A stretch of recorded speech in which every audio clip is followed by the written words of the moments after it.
S400 से comparison करें तो उसकी स्पीड 14 मैक है। S500 के बारे में कहा जाता है कि यह 10 हाइपरसोनिक टारगेट को ट्रैक और इंगेज कर सकता है, यानी कि भविष्य में अगर स्थिति भयानक होती है तो उसके लिए भी एक बड़ा ऑफर यहां पर देखने को मिल रहा है।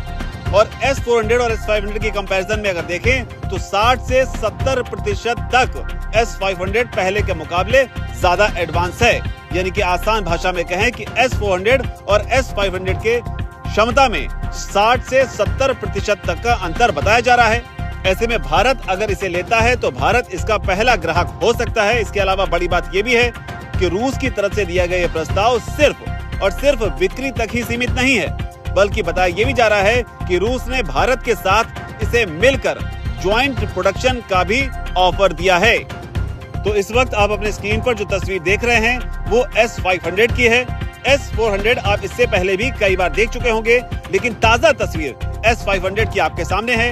इन दोनों का कंपैरिजन करें तो रेंज के मामले में S500 600 किलोमीटर तक जाता है, जबकि S400 400 किलोमीटर तक। रेस्पॉन्स टाइम का अगर जिक्र करें तो S400 जहां 10 सेकंड में रेस्पॉन्स करता है तो S500 महज 4 सेकंड में ही दुश्मन की मिसाइल को, हाइपरसोनिक मिसाइल को तबाह करने की क्षमता रखता है। इसके अलावा ऊंचाई, यानी कि अगर ऑल्टीट्यूड की बात करें तो S500 200 किलोमीटर तक हवा में जाकर मार कर सकता है, जबकि S400 30 किलोमीटर के ऑल्टीट्यूड पर मारता है। तो कुल मिलाकर S400 का बेहद एडवांस वर्जन है।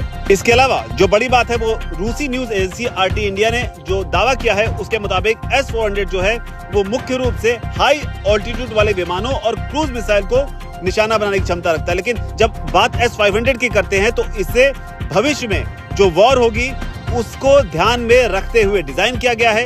जो दावा किया जा रहा है उसके मुताबिक S500 जो है ये इस तरह का एयर डिफेंस सिस्टम है जो कि बैलिस्टिक मिसाइलें जो कि 600 किलोमीटर की रेंज पर काम करती हैं। इसके अलावा हाइपरसोनिक हथियार, इसके अलावा लो orbit satellite, F-35, B-2 bomber जैसे जो 5th जनरेशन के फाइटर प्लेन हैं उनके खिलाफ भी कारगर है। तो इस तरह की जानकारी भी लगातार निकलकर सामने आ रही है। इसके अलावा जो बड़ी बात है वो ये है कि S500 डिफेंस सिस्टम जो है वो अमेरिका के 3rd के मुकाबले भी कहीं ज्यादा एडवांस है।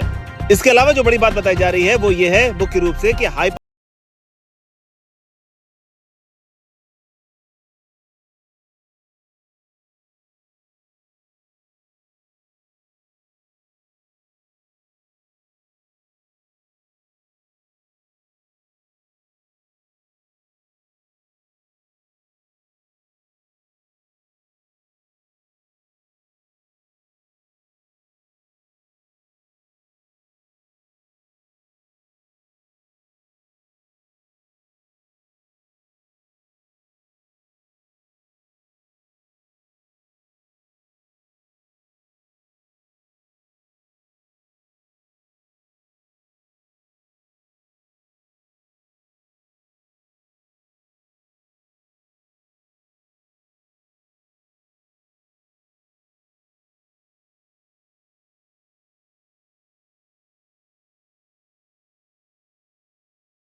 को देखते हुए S500 अगर भारत इस डील को ओके करता है तो उस केस में भारत के लिए एक बड़ी बात हो सकती है, क्योंकि S400 की भूमिका साथ में आकाश मिसाइल सिस्टम के साथ मिलकर जिस तरीके से भारत की सुरक्षा एजेंसियों ने सेनाओं ने निभाई है उसे देखते हुए मुमकिन है कि भारत इस पर मोहर लगा दे, लेकिन अभी इंतजार करना होगा। लेकिन बड़ी बात यह है कि RT इंडिया ने टास के हवाले से बड़ा दावा किया है कि S500 का ऑफर भारत को दिया गया है। हालांकि इस पूरे विवाद में, इस पूरे युद्ध की स्थिति में जो अघोषित युद्ध रहा उसमें भारत और पाकिस्तान के बीच भीषण तनाव देखने को मिला।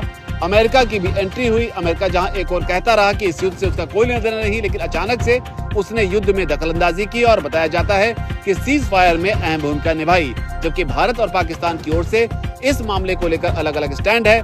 पाकिस्तान जहां अमेरिका, कतर और चीन का सीज फायर को लेकर शुक्रिया अदा करता रहा, तो भारत का स्टैंड साफ है कि ये जो भी सीज फायर हुआ है वो DGMO के लेवल पर हुई बातचीत के आधार पर हुआ है। भारत की ओर से अमेरिका का इसमें कोई भी जिक्र जो है वो हाल फिलहाल में देखने को नहीं मिलता है। लेकिन S500 को लेकर